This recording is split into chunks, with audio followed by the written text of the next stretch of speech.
और आदम और हवा की कहानी की तरफ बढ़ते चले कि आदम रहे होंगे और हवा भी रही होंगी उनके साथ, और उन्होंने जीवन का सफर तय किया होगा। महाप्रलय के बाद जब सृष्टि का विकास प्रारंभ हुआ तो चारों तरफ जल मग्न था और वनस्पतियां थी, पेड़ पौधे थे। केवल दो ही प्राणी इस विश्व में जो है बचे थे, जो मानव सृष्टि के विकास में जिनका योगदान रहा। एक आदम, दूसरे हव्वा। आदम पुरुष और हव्वा स्त्री थी। इस प्रकार से सृष्टि के विकास में कामायनी में जयशंकर प्रसाद ने महामानव की कल्पना की कि एक मानव, मनु और जो है श्रद्धा, दो व्यक्ति ऐसे थे जो अकेले बैठे हिमालय के उतंग शिखर पर शिला की शीतल छाया में बैठा हुआ एक पुरुष भीगे नैनों से प्रलय का प्रवाह देख रहा था। नीचे अपार जल लहरा रहा था, ऊपर सघन हिम ठिठुरा हुआ था। एक ही तत्व के दो भिन्न भिन्न रूपों का ये दर्शन एक अजीब रहस्य की सूचना दे रहा था। रहस्य से जड़ भी कह सकते हो और चेतन भी।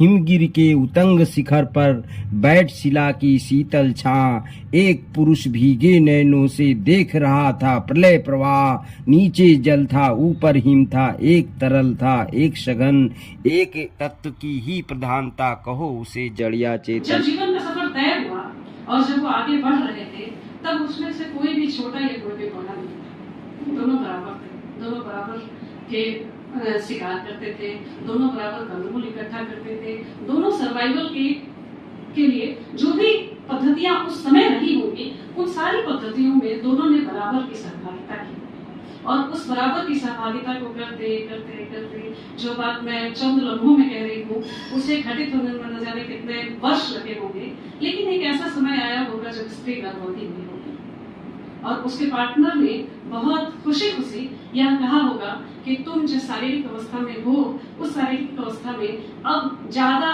ऊंचा चढ़ पाना, शिकार कर पाना, लंबी दूरी तय कर पाना तुम्हारे लिए संभव नहीं, इसलिए तुम यही ठहरो, शिकार मैं करता और जो मैं करके लाऊंगा वो हम दोनों मिलकर खाएंगे। रिश्ता तो बंधुत्व का रहा होगा, रिश्ता तो प्यार का रहा होगा और यह कॉन्ट्रैक्ट भी प्यार पर ही हुआ होगा। जब पुरुष शिकार करने जाने लगे और स्त्रियां अपनी गर्भावस्था के कारण, अपनी शारीरिक स्थिति के कारण एक जगह रहना शुरू कर, तो स्त्रियों का स्वभाव है, इस किताब में भी मैंने कुछ चर्चा की है कि जहाँ स्त्रियां रहती हैं वहां बसाहट अपने आप हो जाती है। तो जो स्त्री जहाँ ठहरी होगी और पुरुष जब शिकार के लिए गया होगा, तो वह स्त्री बैठी तो नहीं होगी, उसने जरूर कुछ न कुछ किया होगा। जिस जगह पे थी उसने पहले ये युक्ति लगाई होगी कि आसपास कंदमूल है क्या। बेशक मैं पेड़ पर नहीं चढ़ सकती, लेकिन कंदमूल तो मैं ला ही सकती। उसने कंदमूल इकट्ठे किए होंगे। कुछ महीनों बाद उसे ये महसूस हुआ होगा कि जहाँ हम रह रहे हैं, जहाँ पे रुके हैं, यहाँ बहुत घास पात है और इसे अगर साफ कर दें, और बरसात की वजह से मैं भीग रही हूँ और मैं और मेरे पार्टनर को थोड़ी सी सुविधा हो जाएगी अगर हम दोनों मिलकर अपने छत पे एक छत बना लेते हैं। तो उसने एक छत बनाई होगी। फिर उन चीजों का जिनका वो संग्रह कर रही थी, उसे रखने के लिए उसने कुछ न कुछ ढूंढा होगा। पहले दोने बनाए होंगे, फिर इसके बाद धीरे धीरे मिट्टी को इकट्ठा करके उसके बर्तन बनाए होंगे। उन बर्तनों में अपने संग्रह की हुई वस्तुओं को रखना सीखा होगा उसने। उसके बाद जो पार्टनर थे जब वो शिकार करके आया करते थे, उस शिकार को रखने के लिए कोई संग्रह की जगह बनाई होगी। धीरे धीरे उस स्त्री ने ये महसूस किया होगा, क्योंकि पुरुष तो शिकार पर चले जाया करते थे और वह न तो अकेली स्त्री थी, न तो वह अकेला पुरुष था, वह एक झुंड था, जिसको एंगल्स अपनी किताब में यायावरी समाज के रूप में परिभाषित करते हैं। और वो कहते हैं कि वो एक झुंड रहा होगा जिसमें महिलाओं ने पहली बार ये बात महसूस की होगी, क्योंकि इसके पहले तो वो खा रहे थे और बढ़ रहे थे, तो पीछे क्या घटित हो रहा था इसका अंदाजा उन्हें नहीं था।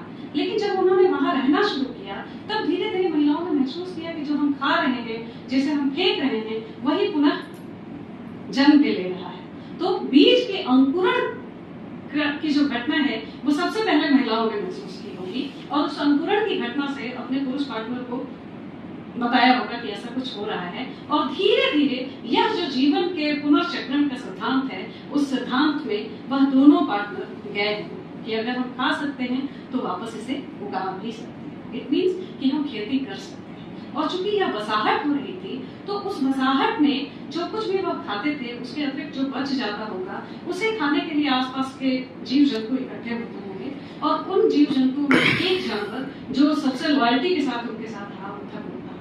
तो कुत्ता सबसे पहला जानवर था जिसे मनुष्य ने पालतू बनाया, और धीरे धीरे बसाहट की यह संकल्पना जिसमें स्त्रियों की भूमिका संग्राहक के रूप में बनी और पुरुषों की भूमिका शिकारी के रूप में बनी, और दोनों ने पूरे विकास के क्रम में अपनी अपनी भूमिकाओं का निर्वहन किया।